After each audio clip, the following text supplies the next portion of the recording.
we have who is probably going to be the most famous independent candidate in next year's elections with us in the studio right now, Duduzane Zuma. Welcome. Christina, thank you very much to you, ma'am, and to the BizNews community. I appreciate this opportunity. Thank you for having me.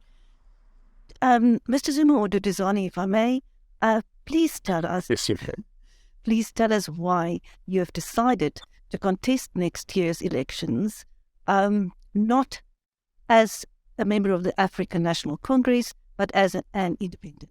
I think, Christina, the first thing is we all need to understand that there is a need. We've all identified the need. We see the issues. We're well versed with the problems. Very few people are coming up with solutions. So everyone needs to stand up and see the need to get involved in the space of making a difference.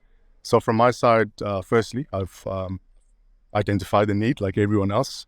I'm standing up, which I hope a lot more people do, and saying, you know what, I want to be part of a solution. I want to be part of South Africa that involves everyone's creativity, involves everyone's energy, ideas, new blood, and it's mainly from a humanitarian perspective. I mean, politics is one thing, but we all need to, we need to understand that the real issues are self and community driven. So that is the first point. And secondly, to touch upon your point on the ANC, I grew up in the ANC. The ANC, has done a lot for myself and many others in this country. But we also need to understand that there's a need for the ANC to change. And unless the ANC changes, we'll continue having, as a ruling party, we'll continue having the issues that we see today that will continue to persist. So the need is the most important thing that has made me come to this decision in my life. And why? What are the changes that you? Oh, are you there? What are the changes that you would like to see happen?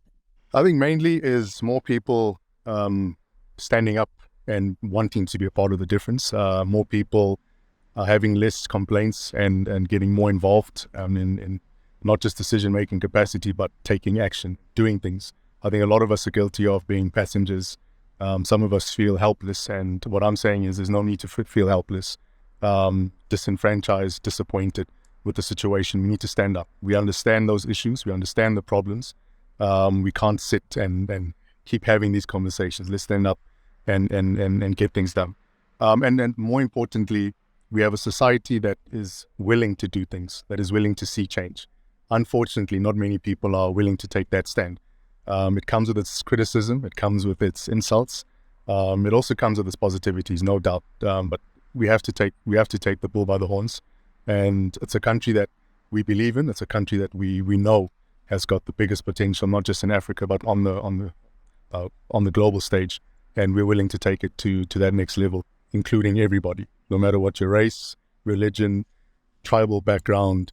If you've settled here as a former settler, as some of them are called, if you've settled as someone that is part of the international community, you're more than welcome.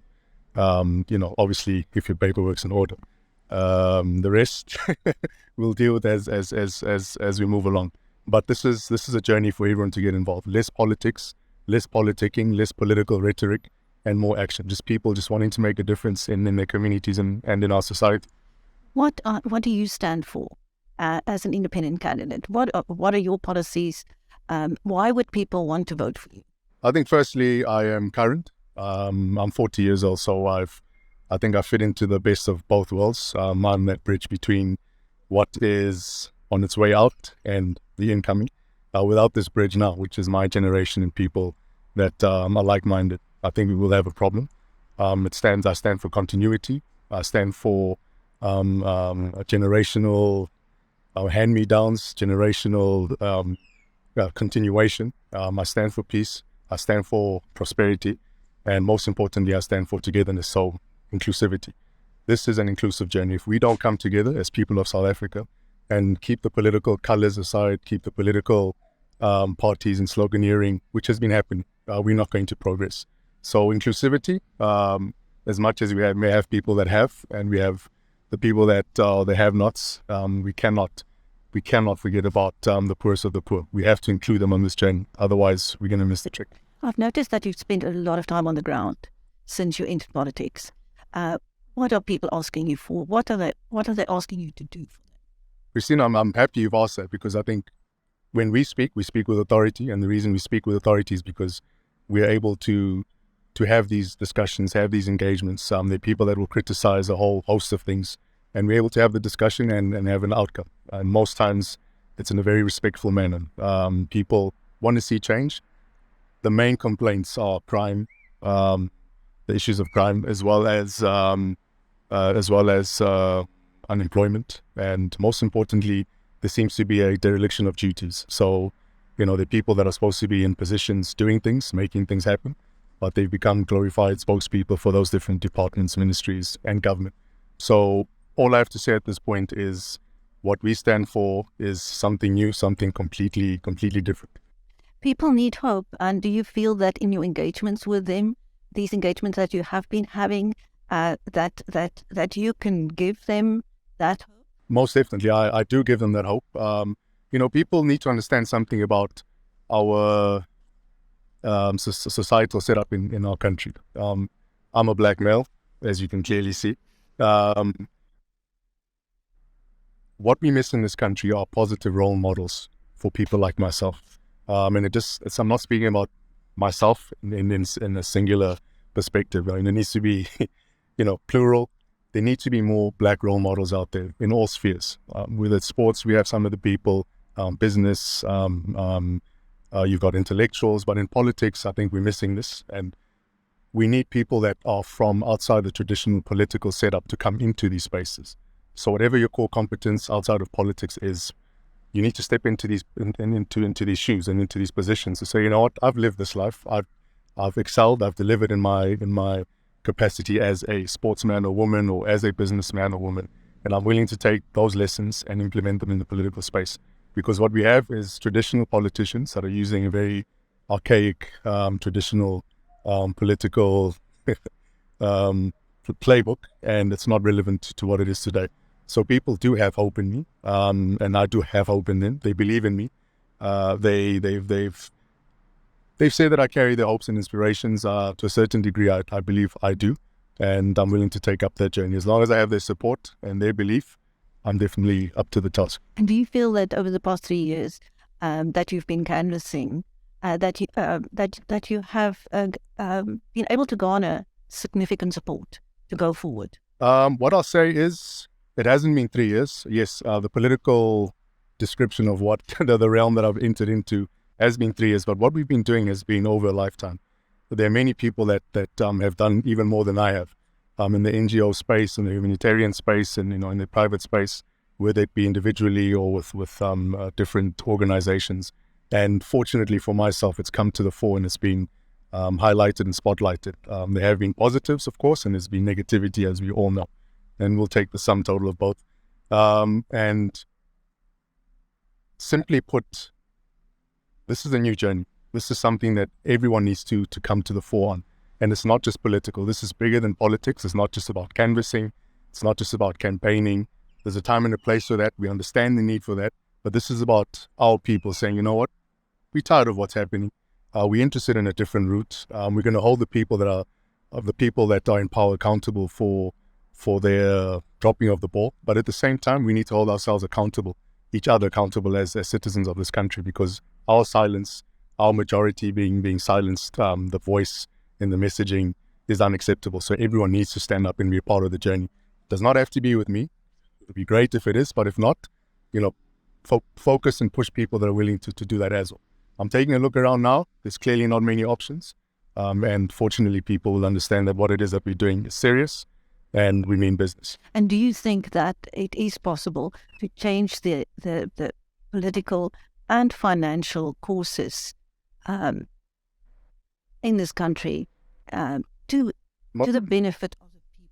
Most definitely, Christina. I think as we're speaking, whether people like to admit it or not, politically, we're changing that course. They're feeling the heat. It will show. People can't see it now, they'll definitely see it over the next few months. The political landscape of this country is going to change forever. What the status quo is, we're here to change that, and we're going to do that aggressively and with respect, with humility. We're going to do that aggressively.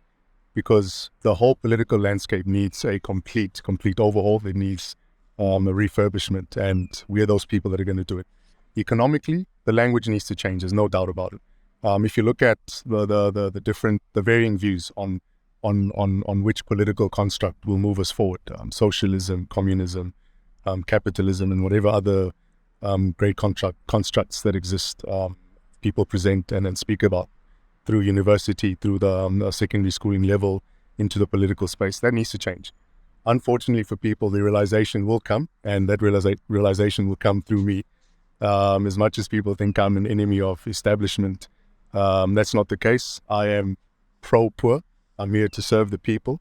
But at the same time, the only way we're going to get people employed, people out of poverty, is by creating opportunities. The only way those opportunities will come is by investment. And the only way that investment will come will be by favorable conditions for people that want to place their resources, whether it be time, money, efforts, equipment into our country, whether they be local or international business people.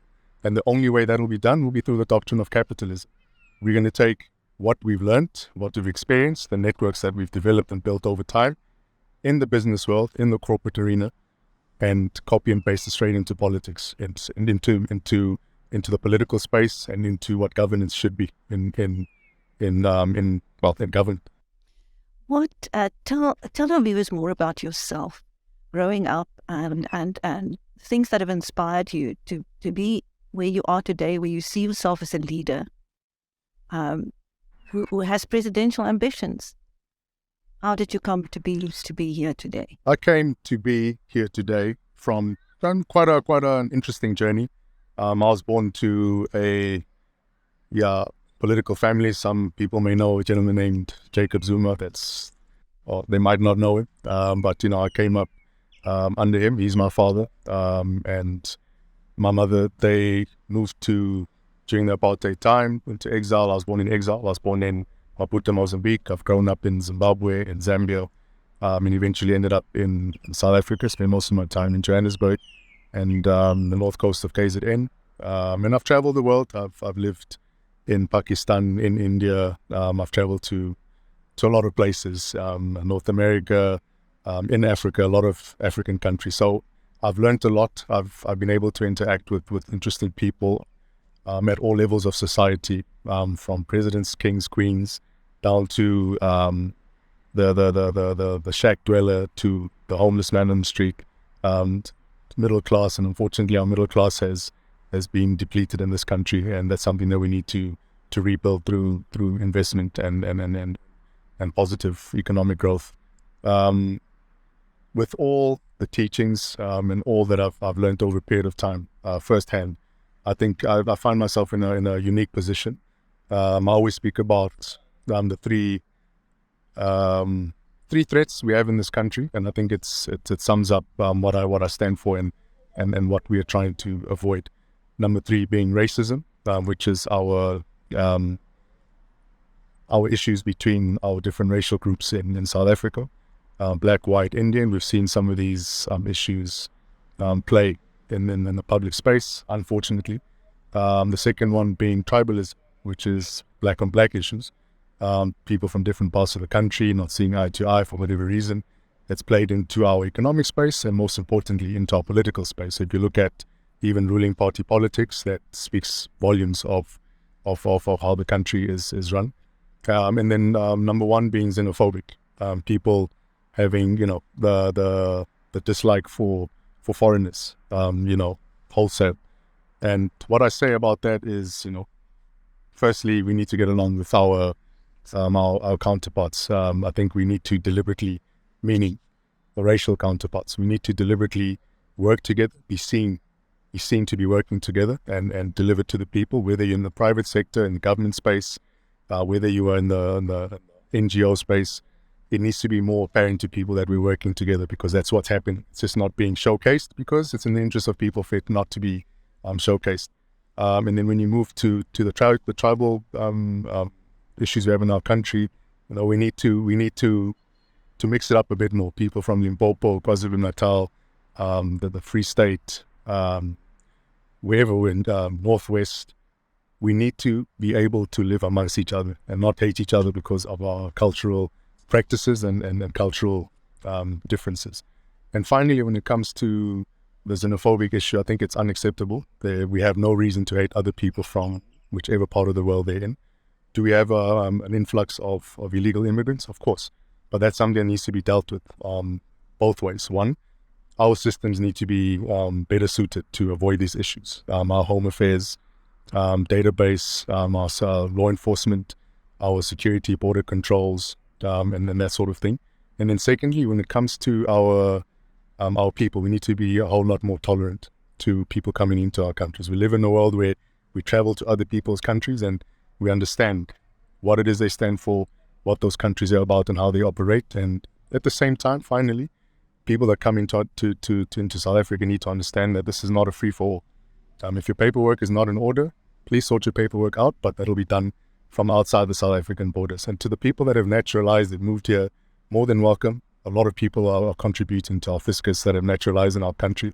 And we just need to be a bit more sensitive and responsible with our language when it comes to this matter. What drives you as a person when you wake up? What are your passions, your personal passions? I like peace. I like peace of mind. I like peace, my soulful peace.